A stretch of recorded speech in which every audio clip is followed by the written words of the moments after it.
Hello friends, welcome back. आज हम आपके लिए लेकर आए हैं एक और रोमांस मूवी का रिकैप, जहां एक नौजवान लड़का अपने दिल के शादीशुदा पड़ोसन के इश्क में मुब्तला होकर अपनी जिंदगी मुश्किल में डाल देता है।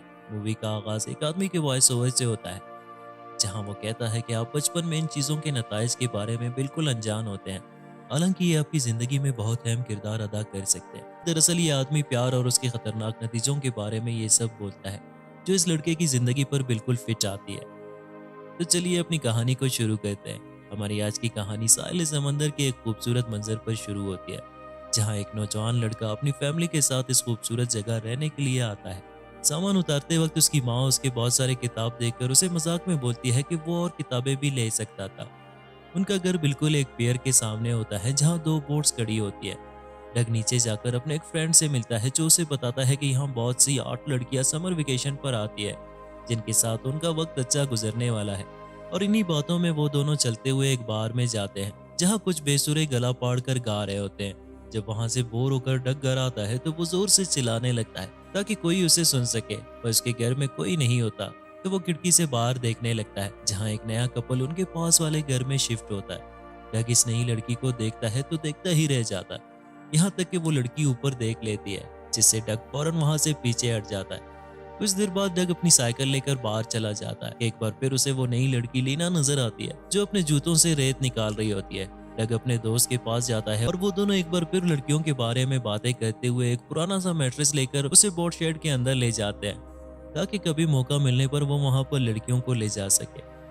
अब ये दोनों अपने बियर बोतल लेकर बीच पर लड़कियां ताड़ने के बाद जब वो घर आता है तो उसका बाप उसे बुलाकर उसे उनके नए पड़ोसियों के बारे में बताता है, जहां उनका नया पड़ोसी एलियट डग को बताता है कि तुम्हारे डैड बता रहे हैं कि तुम बोट्स के बारे में बहुत कुछ जानते हो, क्यों ना तुम मेरे बोट को एक नजर देख लो। अगले दिन डग एलियट के बोट को देखने चला जाता है, जहां वो एक बार फिर लीना को स्विमिंग करते हुए देख लेता है। लीना जब शावर जाकर अपने कपड़े उतारने लगती है तो डग उसे बदस्तूर देखता रहता है कि तभी वहां एलियट आ जाता है, जो डग से बोट के बारे में पूछता है। डग उसे बताता है कि बोट में बस मामूली खराबी है, जो वो ठीक कर लेगा। कुछ वक्त बाद डग फिर से अपनी खिड़की खोलकर लीना को देख रहा होता है, तभी एलियट घर आकर लीना को पकड़कर उसे जबरदस्ती बेडरूम ले जाता है। अगले दिन एलियट अपनी शानदार गाड़ी लेकर वाटर फ्रंट की तरफ जाने लगता है कि अचानक एक गार्ड उसे रोक लेता है, पर एलियट इस गार्ड को हैंडल कर लेता है। डग ये सब देखकर अगले दिन एलियट से पूछता है कि आखिर वो ये सब कैसे कर लेता है। तो एलियट उसे जवाब देता है कि बस इंसान के पास बहुत सारा पैसा होना चाहिए, लोग अपने आप उसके सामने बिछते चले जाएंगे। अगले दिन डग एक बार फिर लीना को देख रहा होता है, जो अपनी कार की तरफ जाने लगती है कि अचानक उसकी चीख निकलती है। डग फौरन उसके पास चला जाता है, जहाँ एक मकड़ी होती है। डग वो मकड़ी वहां से हटाकर उसे मार देता है, और जब वो लीना की कार स्टार्ट करने लगता है तभी लीना उसके काफी पास आ जाती है, जिससे डग की सांसें तेज हो जाती है। और फिर डग ये बात अपने फ्रेंड को बताता है, जो उसे वार्न करता है कि लीना के हस्बैंड से बच कर रहे, जो काफी खतरनाक आदमी महसूस होता है। वापसी पर जब डग घर जा रहा होता है तभी वो देखता है कि लीना अपने घर के बाहर खड़ी है।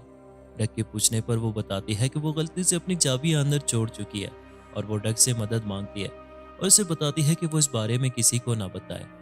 उसी वक्त बारिश शुरू होती है और डग एक पत्थर उठाकर घर के पीछे से शीशा तोड़कर अंदर जाकर लीना के लिए दरवाजा खोल लेता है, और लीना उसे थैंक्स बोलकर ड्रिंक ऑफर करती है। तभी वो देखती है कि डग को चोट लगी है, तो वो डग के जख्म को साफ करने लगती है कि अचानक डग उसे किस कर लेता है और जाने लगता है कि लीना उसे फिर से बुलाती है, और एक बार फिर वो किस करने लगते हैं। लीना अपने बटन खोलने लगती है और डग उसके कपड़े उतार लेता है। दोनों बारिश में रात भर साथ रहते हैं, और अगली सुबह जब डग उठता है तो लीना उसे बताती है कि उसने अच्छी परफॉर्मेंस दी। क्या उसने पहले किसी लड़की को? तो डग उसे बताता है कि हाँ, 3 बार। दरअसल उस रात वो 3 बार इंटीमेट कर चुके हैं। वापसी पर डग अपने घर जाते हुए लीना के बारे में सोचकर मुस्कुराने लगता है, और वो फिर अपने दोस्त से मिलने चला जाता है, जो बताता है कि रात उसने उसके फोन को ट्राई किया तो उसे किसी लड़की की सिसकियों की आवाजें आ रही थी, और अब वो उसे 2 लड़कियां दिखाता है जिनके साथ वो पार्टी करना चाहता है, पर डग उनमें कोई दिलचस्पी नहीं दिखाता। अगले कुछ दिनों बाद जब डग बोट बना रहा होता है तो लीना उसके पास आ जाती है और उसे बताती है कि उसके हस्बैंड ने उसे डग के काम को देखने के लिए भेजा है, और वो दोनों बोट के अंदर जाते हैं तो लीना उसे बताती है कि वो बोट के दरवाजे को बंद कर दे, और एक बार फिर वो दोनों किस करने लगते हैं, जो सेक्स पर खत्म होती है। रात को जब डग बार में होता है तो उसका दोस्त एक बार फिर उसे 2 लड़कियां दिखाता है, ताकि वो सब मिलकर ग्रुप सेक्स कर सके, पर डग उसे मना करता है। और अगले दिन डग एक बार फिर अपनी साइकिल पर कहीं जा रहा होता है तो एलियट को एक शॉप के पास देख लेता है, तो वो फौरन अंदर जाकर लीना को ढूंढकर दरवाजे के पीछे उसके साथ रोमांस करने लगता है कि एलियट तभी स्टोर के अंदर चला आता है, जब लीना एलियट को आते हुए सुन लेती है तो वो डग को किस करके वहां से चली जाती है। कुछ वक्त बाद एलियट अपने बोर्ड के पास चला जाता है जिसे डग फिक्स कर रहा होता है, तो वो डग के पास बैठकर उसे जिंदगी के बारे में लेक्चर्स देने लगता है। और इन सब के बाद वो डग को बताता है कि वो कुछ दिनों के लिए टाउन से बाहर जाने वाला है। अब डग को मौका मिल जाता है और वो लीना के साथ हर रोज बेड पर पिकनिक मनाने लगता है। लीना उसे एक फोन देकर बोलती है कि एलियट एक शक्की किस्म का इंसान है, ताकि एलियट के ना होने पर मैं तुम्हें बुला सकूं। डग फोन उठाकर किचन में जाता है तो लीना उसके पीछे चली जाती है, जहां वो दोनों मेकआउट कर रहे होते हैं कि बाहर से उन्हें एक गार्ड देख लेता है। कुछ दिनों बाद एक बार फिर डग जब बोट की तरफ जाता है तो वो देखता है कि एलियट वहां पहले से मौजूद है। जब डग उसके पास चला जाता है तो देखता है कि लीना भी वहां मौजूद है और एलियट उसे बताती है कि चलो इस बोट को समंदर में ले चलते हैं, ताकि पता चले कि ये चलता भी है कि नहीं। तो वो सब बोट में निकल जाते हैं, जहां एलियट डग से पूछता है कि क्या उसकी कोई गर्लफ्रेंड है, तो डग उसे हाँ में जवाब देता है। इसी बीच अचानक बोट के इंजन से धुआं निकलने लगता है और एलियट जाकर इंजन को देखने लगता है। तभी मौका देकर लीना डग को बोलती है कि वो एलियट से तलाक लेने के बारे में सोच रही है। तभी एलियट बाहर आकर डग को बताता है कि वो इंजन को एक बार फिर से रिपेयर कर ले। उसी रात लीना डग को कॉल करती है, जहां वो रो रही होती है और वो बताती है कि एलियट उसे पीट कर कहीं जा चुका है। तो डग फौरन उसके पास चला जाता है और उसे बताता है कि उसे इस बारे में पुलिस को बता देना चाहिए, पर लीना ऐसा नहीं चाहती। कुछ दिन बाद लीना सनबात ले रही होती है कि वो डग को अपने पास बुलाती है और वो दोनों वहीं पर एक बार फिर सेक्स कर लेते हैं, जहां लीना उसे अपने पति के पिछली बीवी के बारे में बताती है, जिनका केस अब भी कोर्ट में चल रहा होता है। लीना डग को बताती है कि वो उसके साथ बहुत ईजी फील करती है। यहाँ डग के दोस्त को शक होता है कि लीना उसके दोस्त के साथ कोई गेम खेल रही है, पर डग उसकी बातों को नजरअंदाज करके घर चला जाता है, जहां वो देखता है कि एलियट वापस अपने घर आ चुका है। तभी कुछ देर बाद उसे लीना का फोन आता है, जो उसे जल्दी से अपने घर आने को बोलती है। जब डग उसके घर जाता है तो देखता है कि एलियट की लाश वहां पड़ी है।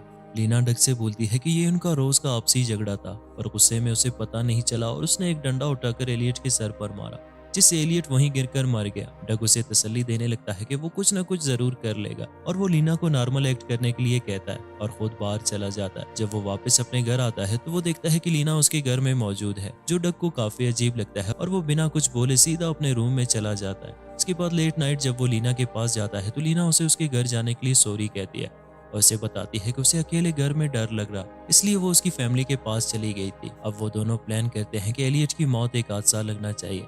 तो डग एलियट की बॉडी उठाकर उसे बोट में डाल देता है और एलिना को बताता है कि वो पुलिस को बताए कि एलियट अपने बोट पर जाने के बाद फिर कभी वापस आया ही नहीं था। बोट पर चढ़ते वक्त जब गार्ड डग से बात करने लगता है तो डग उसे कोई जवाब नहीं देता, बस एलियट के एक्शंस करके ऐसा दिखाता है कि जैसे वो एलियट ही है और कुछ आगे ले जाकर वो एलियट को उसके बोट के साथ जला देता है। वापस अपनी नॉर्मल जिंदगी में डग मशगूल हो जाता है कि कुछ दिनों बाद दो पुलिस ऑफिसर्स उसी केस के बारे में बातें करने लगते हैं और इसके बाद एक लड़की को दिखाया जाता है जो उसी टाउन की तरफ जा रही होती है, ताकि वो इस केस की बारीकी से इन्वेस्टिगेशन कर सके, क्योंकि एलियट की मौत की वजह से उसकी कंपनी एलियट की वाइफ को एक बहुत बड़ी रकम एज इंश्योरेंस देने जा रही है। तो वो रकम देने से पहले इस बात को पक्का करना चाहती है कि एलियट की मौत वाकई में एक हादसा है। इसलिए वो लड़की लीना के पास आकर उससे सवालात पूछने लगती है। लीना उसके अक्सर सवालों का सही जवाब दे देती है और वो लड़की लीना से मजीद पूछने लगती है कि क्या वो अपने पति के अलावा किसी और लड़के को डेट कर रही थी, तो लीना मना करती है। और अब ये इन्वेस्टिगेटर्स वहां मौजूद गार्ड्स को शामिल तफ्तीश कर लेते हैं, जिनसे उन्हें पता चलता है कि उन्होंने डग को कई बार लीना के घर जाते हुए देख लिया था। तो अब ये इन्वेस्टिगेटर्स डग को भी शामिल तफ्तीश कर लेते हैं और यहाँ ये इंश्योरेंस एजेंट क्राइम सीन पर जाकर वहाँ टूटे हुए शीशों को देखकर उनका जायजा लेने के बाद डग के घर जाकर उसे कांच टूटने की वजह पूछती है और फिर डग के पेरेंट्स भी वहाँ पहुँच जाते हैं। तभी डग की मॉम सामने आकर एजेंट को बताती है कि वो उसके बेटे से सवाल नहीं कर सकती। अगले दिन डग ये सब अपने दोस्त को बता देता है और यहाँ इन पुलिस वालों को डग के खिलाफ उसके खून के सैंपल्स मिल जाते हैं, जो उस एजेंट ने लीना के घर के शीशों से हासिल कर ली थी। अब सारे के सारे सबूत डग के खिलाफ जा रहे होते हैं। तो डग अब इन सब में मुलविस ना होने के बावजूद भी अपने आप को किसी भी सूरत बचा नहीं पाता, तो वो वहां से भागने का फैसला करता है और अपनी साइकिल लेकर वाटर शेड की तरफ चला जाता है, जहां वो एक बार फिर लीना को देख लेता है। और जैसे ही वो लीना के पास चला जाता है, लीना उसे पकड़कर चिल्लाने लगता है ताकि लोगों को ऐसा लगे कि डग उसे रेप कर रहा है। लीना की आवाज सुनकर पुलिस वहां पहुंच जाती है और डग को अरेस्ट कर लेती है, पर डग उन्हें यकीन दिलाता है कि अगर वो उसे छोड़ दे तो वो लीना के खिलाफ तमाम सबूत सामने ला सकता है। उनमें से एक पुलिस ऑफिसर जो उसे जानता है उसे जाने देता है और अब डग लीना के मोटल जाकर उसका फोन ले लेता है और तभी वहां वो इंश्योरेंस एजेंट भी आ जाती है। डग उसे बताता है कि इस फोन में उसके बेगुनाही के तमाम सबूत मौजूद है। तो वो इंश्योरेंस एजेंट लीना को लेकर वहां से जाने लगती है। यहाँ डग नोटिस करता है कि इन दोनों लड़कियों के टैटूज बिल्कुल सेम है। तभी उसे अंदाज़ा हो जाता है कि एक्चुअली ये एजेंट ही लीना का लवर है और ये प्लान इन दोनों ने एक साथ शुरुआत से मिलकर ही बनाया होता है। वो समझ जाता है कि वो इस पूरी कहानी में बस एक मोहरा था, पर कम से कम अब भी उसकी सज़ा कम करने के लिए उसके पास लीना का मोबाइल फ़ोन है। पर जैसे कि आपने सुना, उसकी सज़ा सिर्फ कम की जा सकती है और यहाँ लीना और उसकी लवर इंश्योरेंस की एक मोटी रकम क्लेम करने के बाद जहाज़ में उड़कर कहीं गायब हो जाते हैं। इसके साथ ही हमारी आज की कहानी ख़त्म हो जाती है। तो दोस्तों, अगर आपको ये कहानी पसंद आई हो तो प्लीज़ चैनल को लाइक और सब्सक्राइब ज़रूर कीजिएगा। फिर मिलते हैं एक नए वीडियो के साथ, तब तक के लिए साथ रहिएगा।